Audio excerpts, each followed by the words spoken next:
Bottles and bottles of prescription drugs. This is my life now. I never liked pills before, but I have to have them now.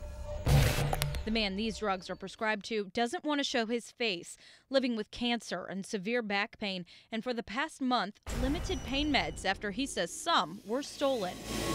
My pills cost almost $300, and that's a felony. In the past year, the Lee County Sheriff's Office has taken more than 150 reports of pill thefts. Some of the most popular, oxycodone and Xanax. It's dangerous and it's real, and so we try to work through public awareness like this, communicating with viewers and listeners and readers, and then also through enforcement efforts. Sheriff Mike Scott says the prescription drug abuse epidemic has gotten so bad, some people are faking robberies, burglaries, and thefts just to get more pills. Certainly there are going to be, with any crime and with any offense, there are going to be people that try to figure out a way to get around the system. Again, we're wasting our time and we're wasting our resources. All these were auto burglaries.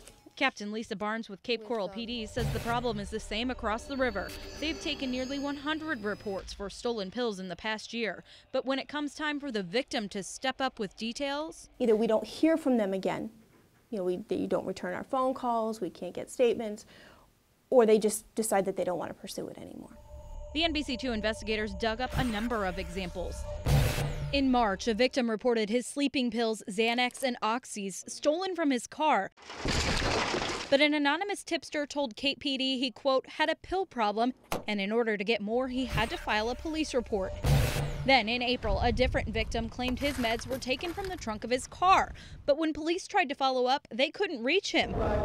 Writing on the report, quote, he has most likely replaced them because this report was filed.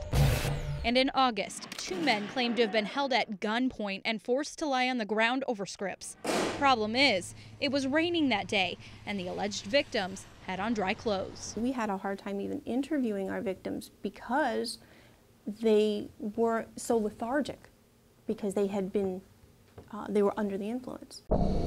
Filing a false report is a misdemeanor offense, but Barnes says the department hasn't arrested any of the alleged victims. Do you feel like by allowing them to file reports, it's sort of adding to the problem? We're caught in sort of in a quandary here, because if you come into me and say, I've had my pills stolen, they were in the front seat of my car and they're gone. Initially, how do I prove you didn't?